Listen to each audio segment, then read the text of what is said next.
Tripoli's renewed calls for international experts to visit the country to assess the scale of violence against civilians. The Libyan government insists the claims of the opposition that over 10,000 have died since the beginning of the clashes are exaggerated. Sukat Chandan's just returned from Libya. He was part of the first international group to be invited to examine the civilian losses in the conflict. He's on the line from London now to talk about what he saw there. Thank you for coming on to RT. What impressions and evidence did you bring back with you then?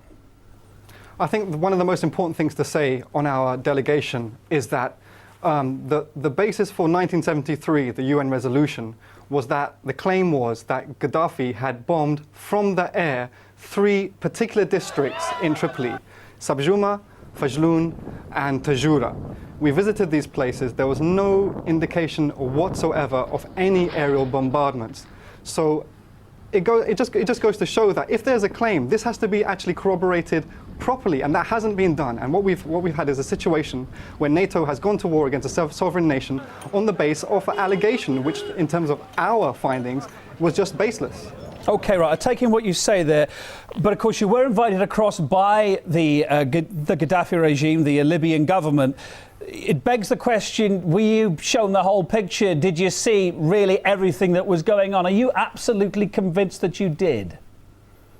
Well, you know, you're obviously right to say that, but the point is that there has been no international investigative teams so far to investigate the NATO bombings as well. And so we were part of that mission.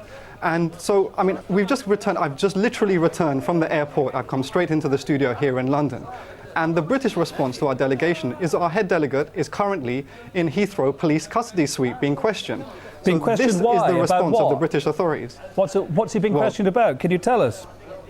Well, I don't know. I returned with him to the airport. We passed passport control, and he was taken straight away by the police. And now me and my colleagues are trying to find out.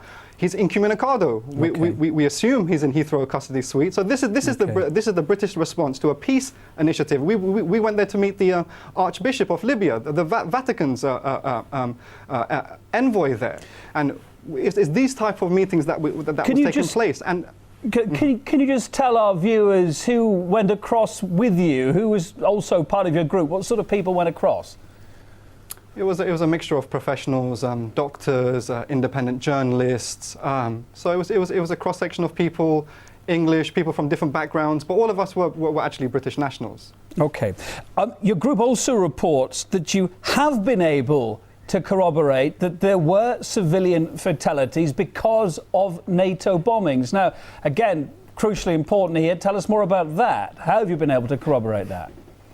Well, you know, speaking to these British journalists in Tripoli was very interesting. They've been there for over 2 months. They've only been able to corroborate 1 civilian casualty from the NATO bombing.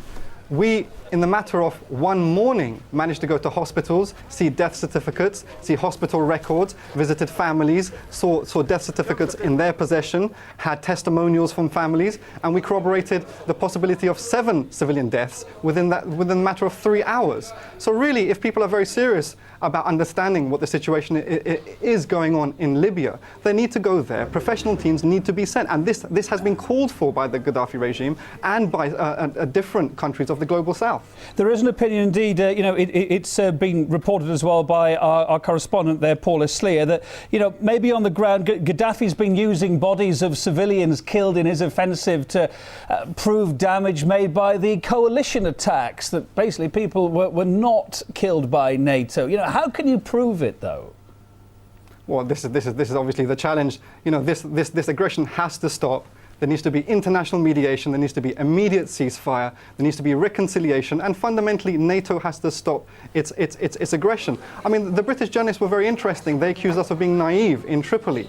Well, they said they had free access to Benghazi. Why didn't the British journalists investigate the mass lynchings of dark, black-skinned Libyans all across eastern Libya? You know, what is wrong with these journalists? They can go to YouTube, they can see literally black people being chopped up alive, literally on YouTube in Benghazi and in the rebel-held areas. Why haven't the British journalists investigated this? And just to clarify, chopped up by whom? By the rebels, by the pro-NATO Contras, as I call them. OK, well, Suket Chandran from the British Civilians for Peace in Libya, thank you for being on the programme and telling us what you saw.